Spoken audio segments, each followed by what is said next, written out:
Morning, guys. Morning, evening, whatever it is in your country or region. I was going to say your culture. Yeah. It's raining here, cats and dogs. In East Norfolk. I think it's actually on the border of Suffolk where I am. And yeah, it's raining. I'm just going out to get some beans. Uh-oh. Tire pressure imbalance. Hang on. That's not the problem. It's seatbelt. Sorry, guys. Here we go.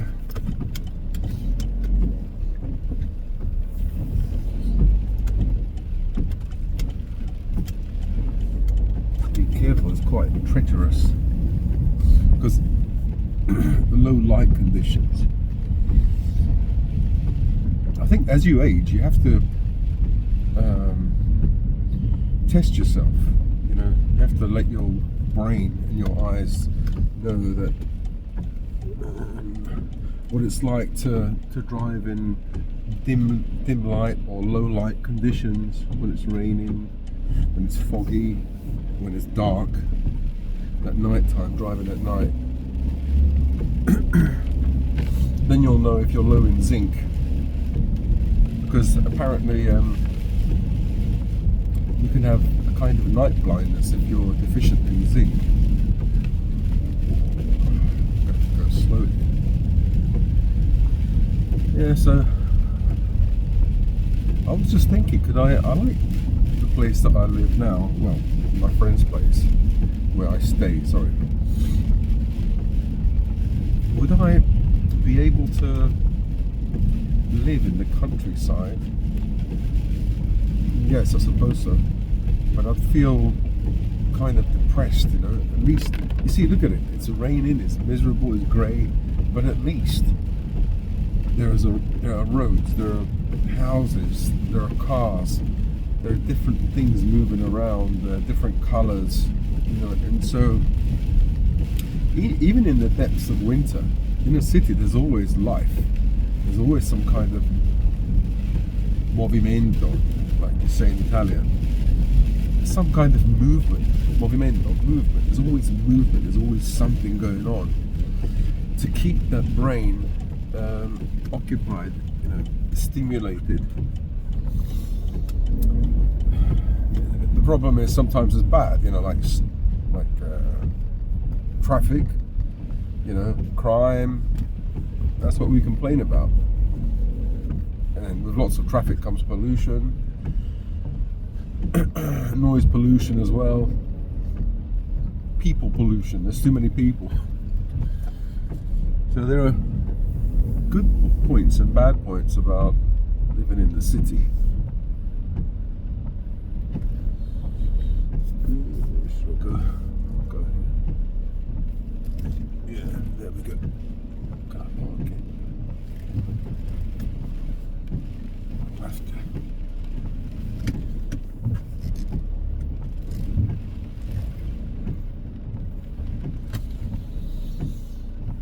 I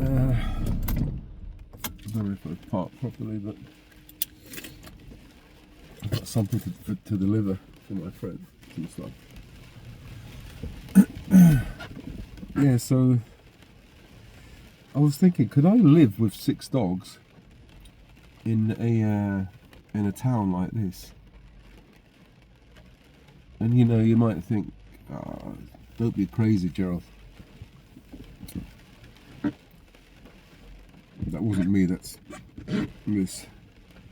My feet, because it's all wet rubber squeezing against the floor.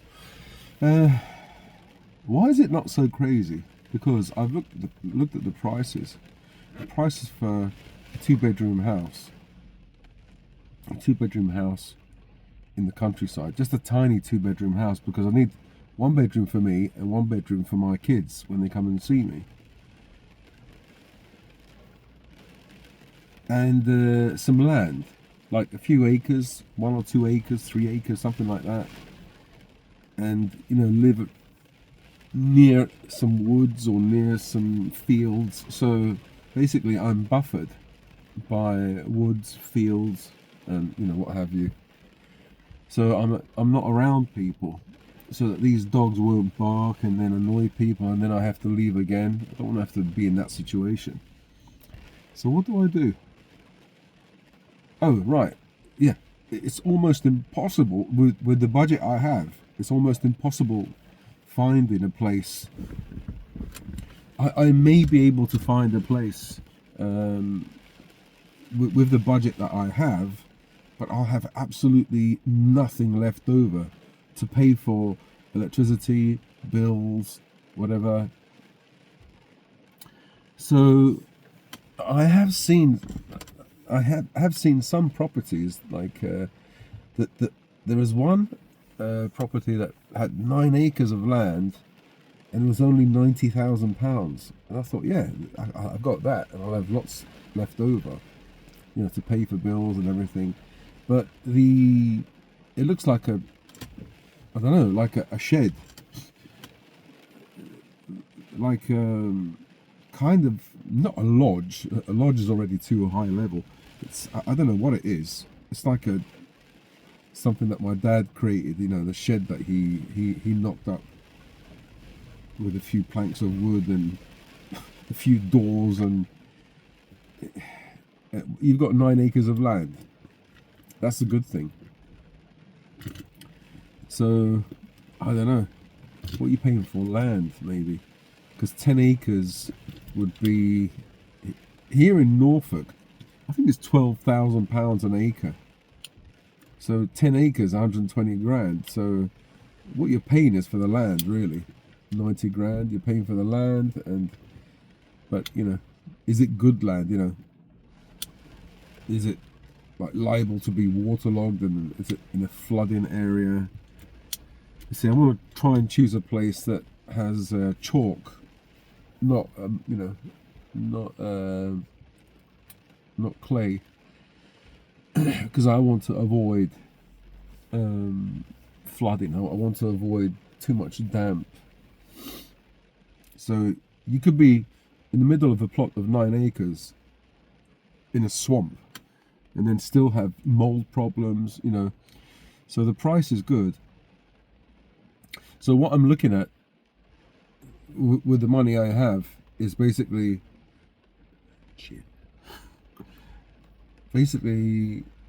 homes that either you have to rebuild, like a derelict house. I saw a derelict house, 45 grand, with some land, maybe an acre or whatever. It's completely destroyed. It's completely gutted. So you'd have to spend, I don't know, 100, 200 grand just to just to make it presentable, to make it safe even.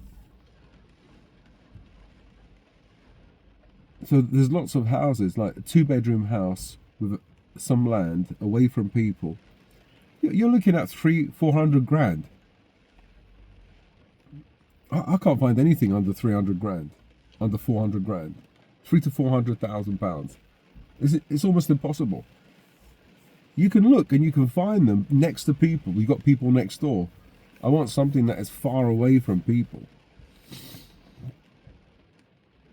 Because you could imagine the dogs, barking, and then like the people complaining and contacting the council or the police. I don't want to go through that. I just want to be away from people, so I'm away from trouble.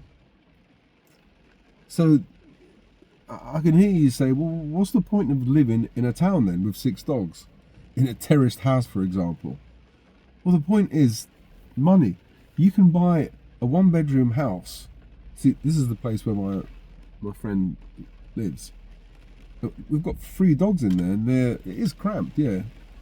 But a 1-bedroom house, which is like 1 bedroom upstairs, a tiny room like an office or whatever, and a bathroom. Downstairs, we've got a kitchen and a tiny living room. It's tiny. Oh, there's a garden as well. Not a big garden, a tiny garden. It's like a quarter of the size of the garden we used to have in London. But you can buy a house like that for about 150, 200 grand, maybe even less than 100 grand. So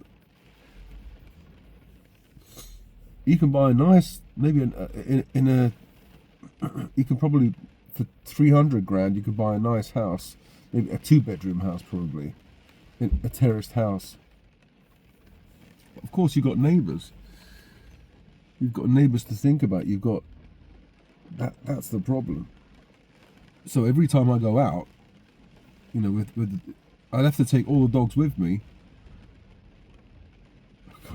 Could you imagine the mess that they make inside the house when I leave? It'll be bloody chaos.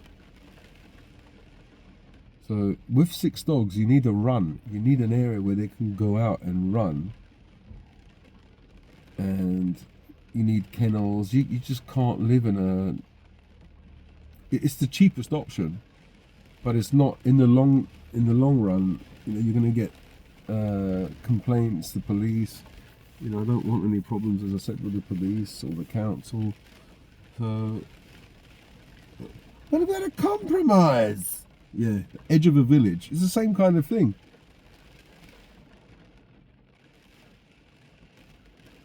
It's still close to people. The place where I live, the nearest neighbour is about 200 meters away, and he still complains about the dogs. He calls my wife and he says, please, could you make sure the dogs don't bark, because I've got family around. Because on the Sunday they've got family around. They want to be quiet, you know, in the countryside.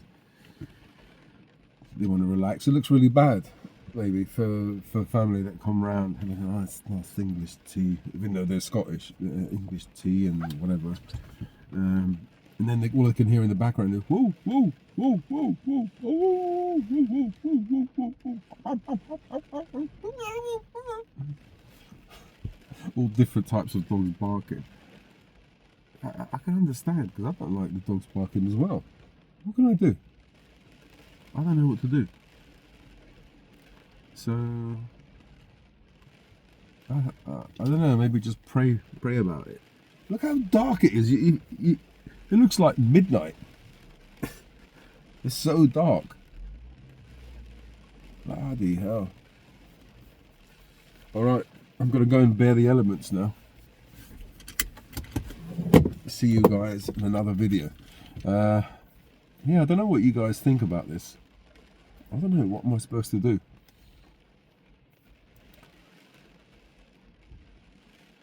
If I didn't have the dogs, I could live in a terraced house. Sooner or later I get pissed off with neighbours though. You know, if neighbours start having parties and things like that, you don't know, do you? How do you know where you're going to slot into?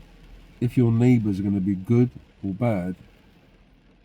Obviously no one wants trouble, so people are going to be good to each other and try and help each other and stuff. But as soon as your dogs start barking, you're going to be pissing people off.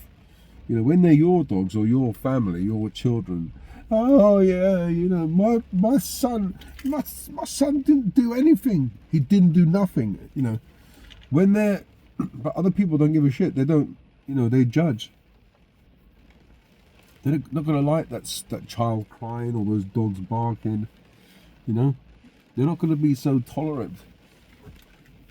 So that's why I want to just be away from people. I don't know what to do. It's cheaper to live inside a town in a terraced house, obviously, than living in a detached, say, 2-bedroom house with land. That's it. The trick is finding a place. I mean, if I live in the cheapest areas like Wales and Scotland, if I go somewhere remote like that, then maybe. See, here in Norfolk, the prices of the houses are more expensive. So I'm going to have to buy out of... the house that we live in, it's a 4-bedroom house, 6.6 acres of land. So you would have thought that by downsizing and having half of that. I have half of that. 2-bedroom house, 4 acres, right? But that in this area, the area that I live in, not this area. 2-bedroom house, 4 acres. That sets me back all the money that I have. I might not even be able to afford it, and I have no money left over. So I need some money left over in order to pay, say, for about a year. Let's say a year, like electricity bills and gas bills and things like that. Plus, I want to put some money aside to save for the future. So I want to put some solar panels in so that in a few years' time I don't have to pay for electricity. So I could be self-sufficient. Grow some plants, some herbs and stuff like that. Maybe have some chickens. I don't know. But also, I have to build a run for the dogs, and that's really expensive. I was charged £16,000 for a small run near, just outside our stables. Tiny run, 16,000.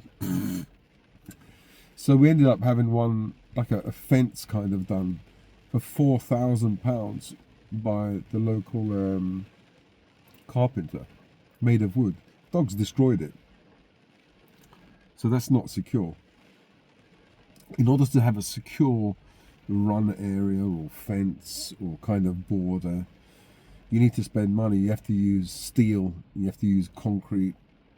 The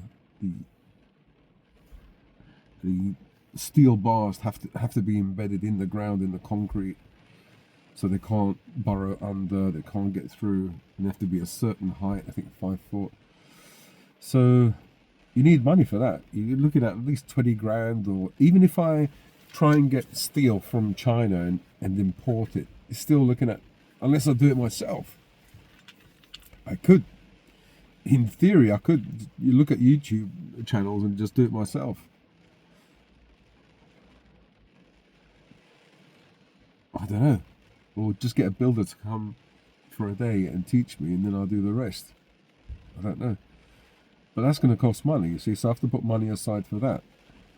The main thing is I have to put money aside for paying my bills or expenses.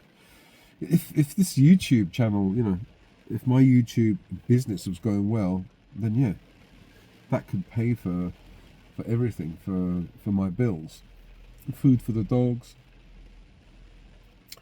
But at the moment it isn't.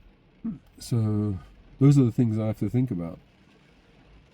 So I think maybe it's unrealistic to have 6 dogs in a terraced house in the town. I'd be happier initially, but then with the stress of all the dogs, I don't think I'll be happy. Maybe the edge of a village, or really close to a village, would be the best, so I can go out for a walk and then walk into the village or into the town regularly, instead of having to bloody drive all the way to a town. I don't know. I'll see. Anyway, I have to go and do stuff. See you guys later. Bye.